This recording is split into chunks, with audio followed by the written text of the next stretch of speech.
We've been studying the book of Hebrews. Good, I was just testing.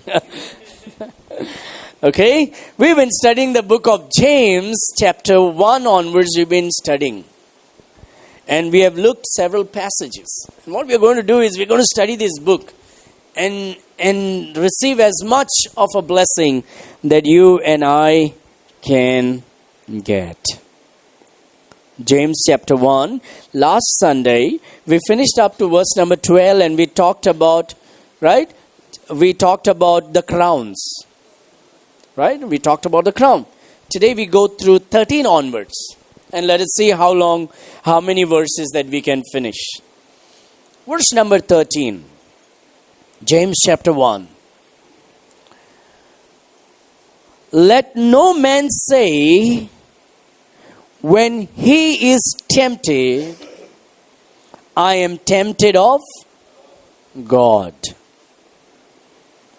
For God cannot be tempted with evil, neither tempteth he any man.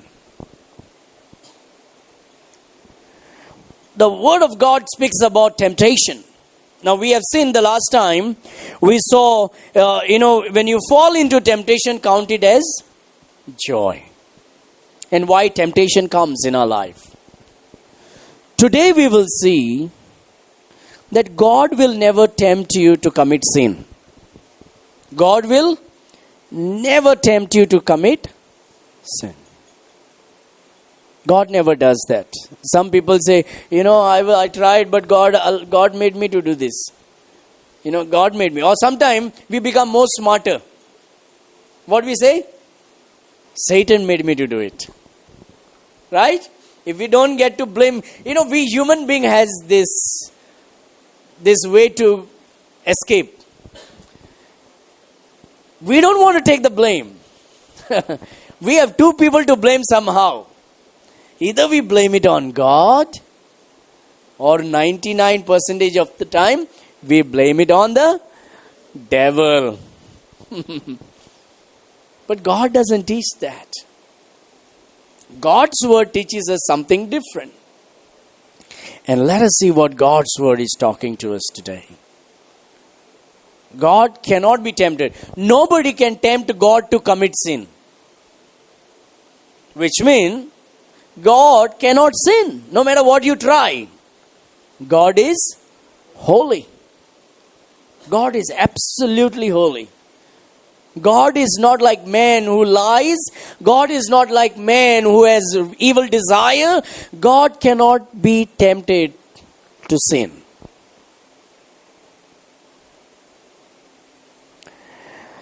But man can be tempted to sin. But God never tempts man to commit sin. God never tempts man to commit sin. So one thing you and I should put that in our mind. No. I know I sinned, but it was not God. It was not God. Dewan maka pato kurung maka tanen galungna. God did not put me into temptation to sin.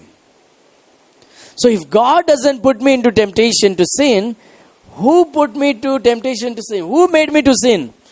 It should be the devil, definitely. Right? Sure, devil made me to tell lies. Devil made me to commit sin. Devil made me to do this. I'm trying and I don't want to do it, but the devil is not leaving my back. And we like to blame devil all the time. Poor fellow may be crying, Poor fellow may be saying, what kind of Christian? Even in the work of blaming, they are blaming me. They are telling lies even in blaming. Satan is not tempting you to commit sin. Even when you say, devil made me to sin, you are lying then. So we got to be careful. Look at what the Bible says. Let no man say, he is tempted, when he is tempted, I am tempted of God. Okay, one thing is very clear. Very clear. The devil doesn't, God doesn't tempt us to sin. For God cannot be tempted with evil. So, nobody can make God to sin. Neither God makes you and me and puts us into temptation to commit sin. God doesn't make any man to commit sin because that's not God's character. Verse number 14. But every man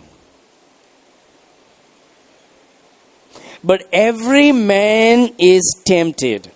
So, is there anybody who never gets temptation here? No. Everybody is tempted every day. We get tempted to anger. We get tempted to sin. We get tempted to lie. We get tempted of not honoring God. We had many things, whatever it is. There's no difference between big sin and small sin. Right? You take two stones. You take a big rock and a small little stone and throw them inside the well. Will one stone float and the other one go down? Both will go down with equal speed. Stone and rock. Because stone is stone. In the same manner, sin is sin. There's no difference between big sin and small sin. So let no man say when he is tempted, I am tempted of God, for God cannot be tempted with evil, neither tempteth he any man. But every man is tempted when he is drawn away of his own lust and enticed. Right? Did I read it right? The Bible doesn't tell about the devil there. The devil takes control when you want it. The devil will push you into it when that is your desire. You see, this is the truth. When you don't want to commit sin and you hold on to God, the devil will never put you to sin. He doesn't have that much power at least. But when you want to commit sin, you understanding? When you and I want to commit sin, when you and I take that step, then the devil will push us. Then the way is made more slippery. Then the way is made more easy. But it is not the devil who is making you to sin. God says, it is you and I. But every man is tempted when he is drawn away of his own lust and enticed. Enticed means what? When you want to commit that sin, Satan will put what? He'll put bondages. He'll put the net. Like for example, you see the bird? When the bird wants to eat, the bird goes to the feeding. Correct? If the bird doesn't want to eat, the bird will sit on the tree. But when the bird wants to eat, the bird will go where the seeds are, where the feeds are. And what happened? The fellow who wants to put the net is waiting, so the bird may come and sit there. And when the bird comes and sits, then he puts the net. So the fellow who is putting the net is the devil. The one who is sitting on the tree is you. Temptation is what you want to commit. You can sit on the tree and eat your fruit, what God has given you, and enjoy it and be healthy. Or I can look for something that is not meant for me and then come there because that is my lust. And then what happened? Satan casts the net and entices us. Is that easy? That's understandable. So sin, it could be anything, dear friend. It could be greediness. It could be anger. You don't have to be angry. Now, anger is not sin. But the reaction with that anger, based on the flesh, that is what sin is. If you never, is there anyone who never gets angry? Anybody? Everybody gets angry? I get angry quickly. The Bible says, be angry. Be angry. The Bible doesn't say don't be angry. The Bible says be angry, but sin not. You understand? It's good to be angry. If you don't get angry, then you're in trouble. There may be something wrong with you. One of the emotions that God has given along with love, jealousy, anger, they are emotions that is there in human, that's inbuilt. You don't have to teach the children to be angry. When my little fellow Ezra gets angry, he is there kicking everybody. Who taught him to be angry? No, the emotion is right there inside. What the Bible says is, be angry, but sin? No, don't commit sin. So, giving bad words, cursing, gossiping because of anger, backbiting, these are the fruit of anger. You know why we gossip? Because we don't like the other person. Because we are angry with the other person. Because we hate the other. So when anger comes, these things comes out. Now what is God trying to do here in this word? He's trying to help you and me to live a life of pleasing Christ. Amen? God is not trying to put us down. He's trying to help us. He's trying to teach us the things that are in our life. He says, I want to help you. You know, I want to go deep down to the root level. A good doctor will go to the root level, right? A bad doctor will just look at you and say, go, nothing. A good doctor, when he finds you, if this person has some kind of sickness, a good doctor will look at that person and say, you got? Oh, I see cancer in you. Understand? But there is another doctor. He says, no, if I tell him he has a cancer, he will feel bad. So I will not say he is having cancer. But one doctor says, you really have cancer, huh? You better do something about it. The other's doctor is saying, if I say, he'll feel bad. Who is the best doctor then? Between these two, who is the good doctor? The first one who tells the truth. That you got a cancer, right? But when a pastor says, why you need to take the name? You see, when the pastor says, why you need to take the name, we Christians try to change the thing. When it comes to physical, we want everything to be right. When it comes to spiritual, we want to compromise. But Bible-believing Christians should not be like that. We want to know the truth and tell it by name. What problem is there? Who is causing the problem? Understand? So God is telling us, this is the problem. Don't blame God. Don't blame the devil. It is you and I have the problem. And we need to come to Christ. So He can cleanse us. He can forgive us. He can wash us. And He can make us pure and clean every day. Hallelujah. God has that ability to do. Not you and me. So God says, but every man is tempted when he is drawn away of his own lust and enticed. Can I tell you, don't feel bad, huh? Can I tell you this truth? Are you okay with that? Will you come next Sunday? This is the truth. When you blame the devil, when you commit sin and blame the devil, you are still committing sin. Because the devil is not the one who tempted you.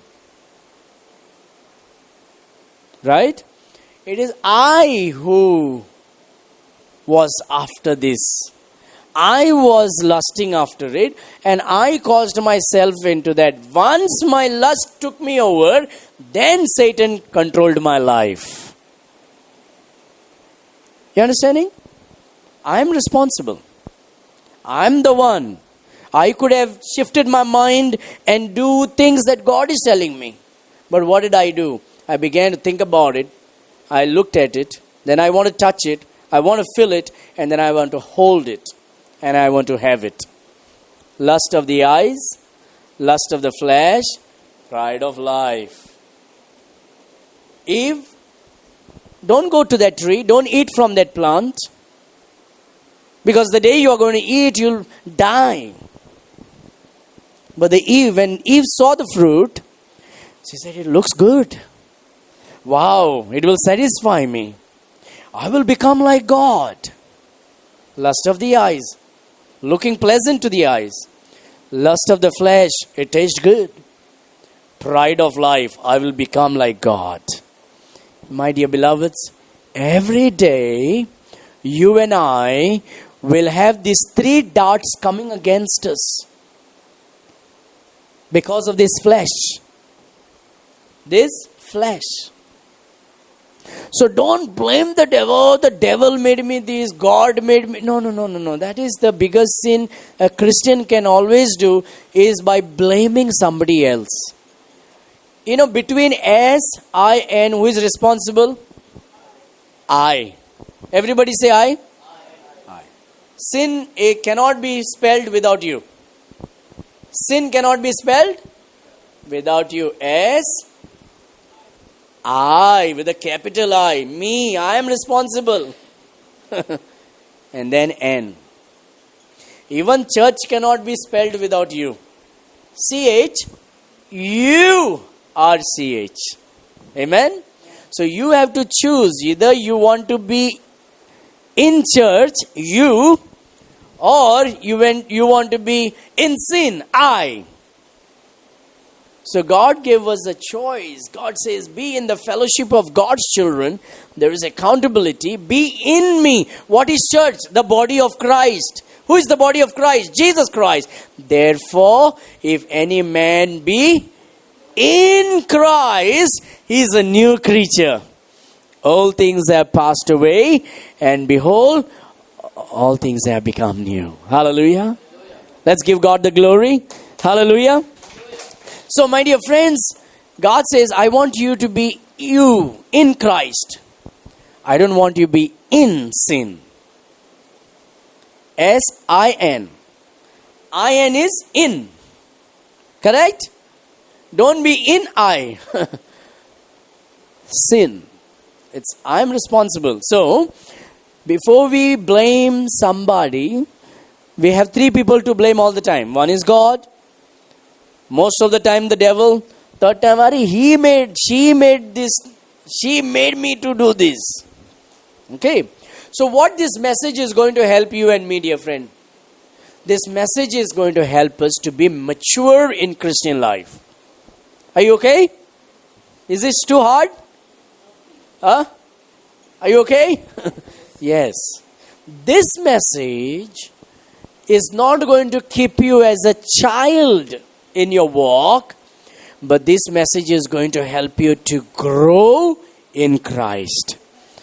This message is not going to make you milk drinking baby, but this message will make you to be a meat eating Christian. Strong food. So, I have to walk in the Spirit if I want to be away from these sins. When the Holy Spirit takes control of you and me, then I have the power to say no to the sin. You know what the Bible tells us as we read later in James chapter 5? Draw nigh to God, and God will draw nigh to you. Resist the devil, and he will flee from you. Hallelujah. God says, you know what? The best way for you to say no to the sin is be in Christ and draw near God. Just draw. Be close to God every moment. Be close to God every moment. How can I be close to God? By listening to godly music, by praising Him, by singing, by praying to Him, by reading His Word, hearing His Word, by talking to godly Christians, encouraging one another. These are the ways how we become closer to God. By witnessing. This is how we draw closer to God. Because when we draw closer to God, God draws closer to us. Amen? Do you know the story about the prodigal son? And the son came. He was far off while he was walking. The Bible says the father came running when he saw the son. Hallelujah. All that you and I have to do is one step towards God. God will take 10,000 steps to come to you. Hallelujah. And God's 10,000 step is just like that. All that you and I have to make up in our mind is, I need to be closer to God and make that effort. And right there, God is close to us. It won't take many years. It will take immediately. It is what we make up in our mind. You know what the Bible says? Keep thine heart with all diligence, for out of it are the issues of life. So in my heart, if I decide I want to go closer to God, God will come closer to me. The Bible says, be not conformed to this world, but be transformed by the renewing of your mind. Fill your mind with God. Fill your mind with God's music. Fill your mind with God's word. Fill your mind with talking to God's people. Fill your mind by fellowshipping with God's people. The more you will be fellowshipping, this morning, I don't know how many of you heard the testimony of Brother Tony. Encouraging testimony. Beautiful. Like these people, they prayed. They were supposed to, their ship was supposed to come. They were supposed to arrive in India on June, 15th or something. And they were praying. Okay? And the next fellowship, when they went, they got the news from the captain that their ship will arrive at Netherlands on June 1st, and then they will come to Goa by flight. Hallelujah. It was a miraculous testimony. We believe in miracle because we believe in God. Our God is a miracle working God. When we draw closer to God, God draws closer to us and helps us to overcome every temptations. Helps us to run away from every temptations. Sometimes when we talk about temptation, we only talk about adultery, fornication. These are not the only sin. The small are the sins also. Gossiping, cheating, telling lies, bad words, cursing. These are also sin. And God says, no, just draw to me. And I'm going to purify you every day. Just as I purified you the day you trusted me, I will continue to work in your life until you come to the fullness image of the Lord Jesus Christ. You know what the Bible says? The day Christ will come, you and I shall look like Him. Amen. If you read the book of Ephesians, the Bible is saying God is right now preparing us. Jesus is preparing us to present us to Himself as a bride without blemish, without spot, and without wrinkle. God is working in our lives to make and prepare us to be that pure virgin when we stand before the Lord. So what? But every man is tempted when he is drawn away. Every man is tempted when he is drawn away. But we are told to draw nigh to God. When you're drawn away from God, temptation comes. But when you draw to God, nigh to God, temptation stays far away. And we all... Now, is temptation wrong? Temptation is good. Hallelujah. Temptation is good. Verse number 2. My brethren, count it all joy when you fall into diverse temptation. Right? Count it all joy. Temptation has come. Good. So what we do? When temptation is come, we have the greatest opportunity to tell God, Lord, you are more beautiful to me than this sin. Temptation is an opportunity for you and for me to tell Jesus how wonderful, how satisfying, how important, how glorious He is for you and for me in our lives. Amen? Temptation is good. Temptation comes as a test to test our love for God. So when temptation has come, it is an opportunity to tell God, Lord, I love you so much. Not these things. I love you. You are more wonderful. You are more beautiful. You are more sweet. Alright? So, but when every man is tempted, which means you fell into sin, what is wrong? Yielding to your temptation. Okay? Now, I'm just giving you an example. Okay? Now, I see the mobile he is having. Just think about it's 5,000 rupees or 50,000 rupees. And then, I don't know if it is a good illustration. Okay. Just think it's a 50,000 rupees. Or 5 lakh rupees there. 50 is too less today, right? Just think 5 lakh rupees is right there. It is his. But he doesn't know it is there. He is not aware of it. It is somewhere there. I saw it. Now, though I pray every day and though I read my Bible, now I have a temptation. He doesn't know. He has no idea where it is. It is his, but he has no idea. But 5 lakh is there. I know. And I know if I take it, he will not know. So what I do? I have an opportunity. I have a temptation right now. I can take it. That's temptation. It's there. Now here is an opportunity. Whether I go and put my hand to it, or I either tell him, hey, your money is there, better be careful, or go away from there. I have an opportunity to go away and tell him, be careful, man, your money is there. Or take it and run away, and he has no idea. So, temptation is good. It is an opportunity for me. It is there to tell God, Lord, nah, this is nothing. You are more glorious and more precious to me. This is nothing.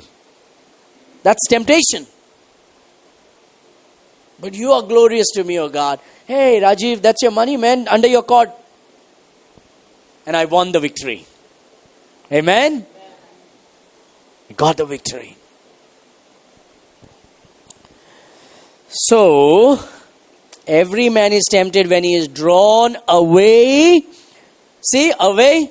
When you draw nigh to God, you overcome temptation. But when you draw away from God, you fall into it. You fall into it. So the Bible says,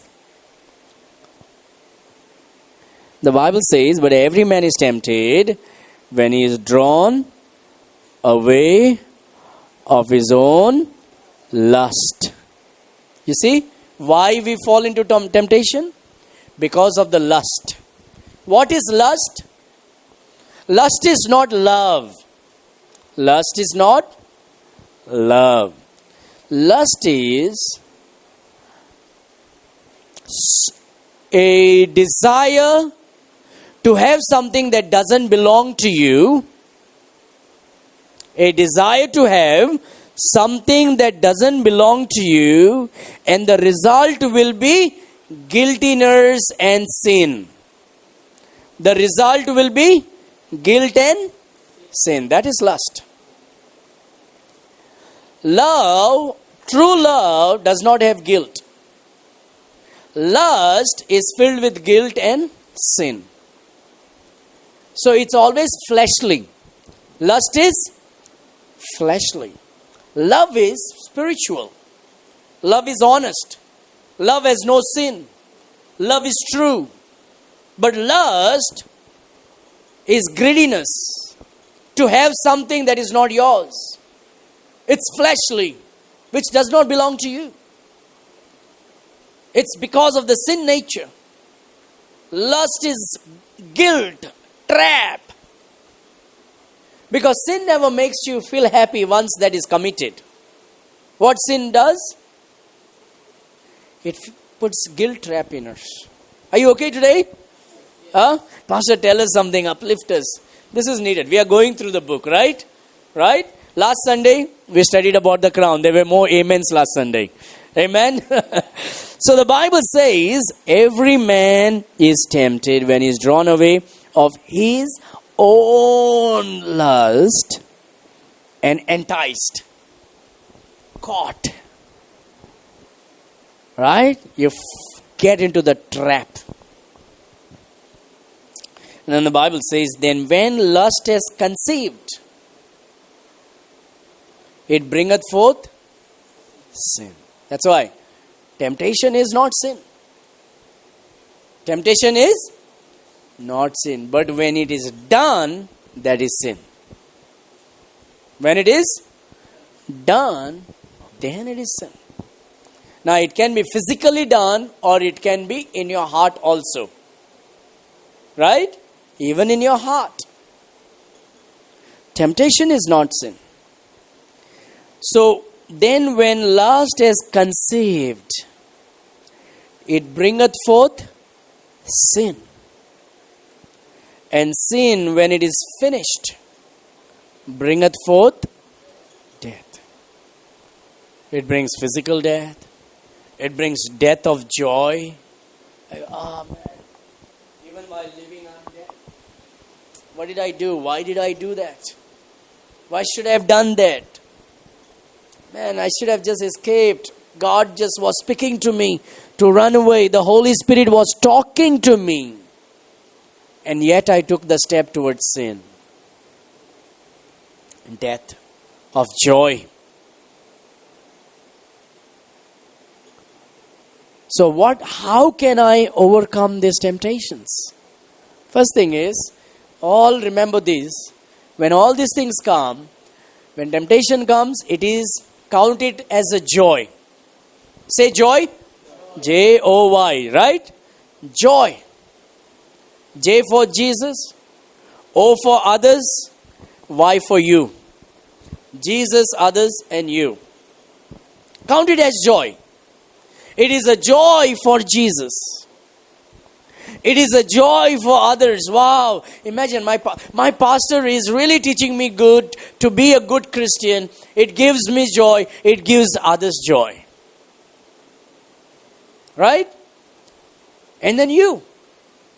While I teach you, I get joy also. Because I'm not only preaching and teaching you, I'm also preaching and teaching myself. As much as it is important for you, it is important for me also. It is important for you and for me. So that we may not live with guilt trap all the time. So God says, hey, when temptation comes, don't be discouraged, don't be disappointed, rejoice. Okay, first thing is, rejoice. Now the Bible says, rejoice in the Lord always, and again I say, rejoice. Secondly, ask God, oh God, I need your power, I need your strength. Okay, when temptation comes, Lord, I need your power, I need your strength, and I want you to make a way for me to escape. I'll give you another verse. Come with me to 1 Corinthians. Beautiful verse. And then we will stop it here, okay? Are you learning something? Yes. Really? Yes. Not everybody is saying, man, I'm feeling guilty now. Or you're feeling sleepy. 1 Corinthians chapter number, where is that? Makes a way to escape.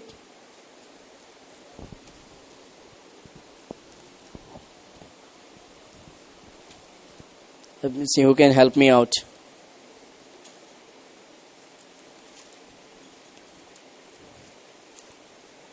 Chapter 10, verse 13.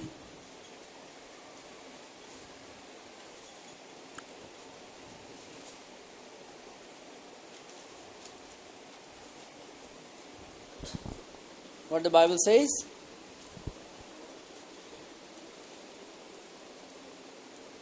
Verse 13. There has no temptation taken you, but such as is common to man. Everybody goes through this, okay? So don't think, oh man, it's only happening to me. No, it is happening to me, it is happening to you. There is no temptation taken you, but such as is common to man. The good news, but God is faithful. Everybody say God is faithful. God is faithful. The good news for you and for me, dear friends, no matter how big or how small the temptation is, our God will always be faithful to us. He will always be faithful to us. And then the Bible says, who will not suffer you to be tempted above that you are able, but will with the temptation also make a way to escape, that ye may be able to bear it. Hallelujah. What a good God we have. Amen. What a good God we have. He knows we are weak. And for that, we need His strength. And God said, hey, I will make you way to escape. Okay? Because I am faithful, God says. This evening, one thing you can go home with. No matter what temptation has come, I'm not going to blame God. I'm not going to blame the devil. I'm going to rejoice that my God is faithful. And when temptation comes, if I draw to Him closer, He'll make a way for me to escape. He will. That's the promise of the scripture. Okay? He will not make life difficult for us. He promised to make your life more lighter and burdenless. Jesus said, all ye that labor and are heavy laden, come to me, and I will give you rest. So when temptation comes, I need to go to Jesus. Come to me.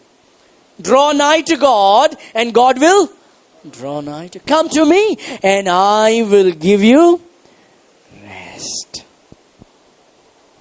So temptation is good, dear friends. Okay? And when temptation comes, we need to run to Jesus. And when we run to Jesus, God will give us rest. God will give us peace. He will make a way for us to escape that temptation. He will give us the victory. He will help us to overcome. And He will cause our testimony to put the devil to shame. Amen. Because the devil is waiting to cast the net as a roaring lion waiting to devour. He's waiting for you to fly from the tree to the trap that he is casting. He's waiting. But God says, no. You don't have to go for that feeds. I have a better fruits for you on the tree. I have made a way for you to escape. I will provide for you. I will satisfy you. I want you to rise up and shine for my name's sake. Hallelujah. God is good. God is faithful. All the time. Amen. God is good. God is faithful. All the time. I may not be faithful. You may not be faithful. But our Lord Jesus, there is nothing bad in Him. He is only and only good. And He is only and only faithful. And He has promised, when temptation comes, I will make you a way to escape it. So you can have full of joy in your heart. Because when you fall into temptation, joy diminishes, sorrow comes in. But when you escape temptation, joy becomes overflowing. Amen? Thank God I overcame that temptation. Oh, thank God. God made a way for me to escape that temptation. And you know what will happen? You will be a greater testimony. You will always have a fresh testimony to share. And you will be glorifying the Lord Jesus Christ with your testimony. Amen? God always makes that. God always makes all things good for His children. So don't be disappointed when temptation comes. When temptation comes, rejoice. And then look unto Jesus. Draw to Jesus. Be filled by the Holy Spirit. Ask the Holy Spirit, Lord Jesus, fill me with your Spirit and help me to bring glory and honor to you. My dear friends, simple prayer. God is not saying fast and pray to be filled with the Holy Spirit. God says just ask. Simple prayer. And the moment you ask the Lord to fill you with the Holy Spirit, you will be filled for sure. Amen? You'll be filled. And may the Lord just pour His blessings upon you and fill you with His Spirit and give you that power and that strength to run away from the temptation and run to Jesus, so that you can be a greater testimony every day in your life. Amen? Tomorrow when temptation comes, may your temptation turn to be a testimony. Amen? When your life feels like everything is a mess, put your life into Jesus. Your mess will become a message. Hallelujah. Glory to God. Let us give God the glory right now. A clap offering to Him. For He is good and He is faithful. Amen. Let us pray.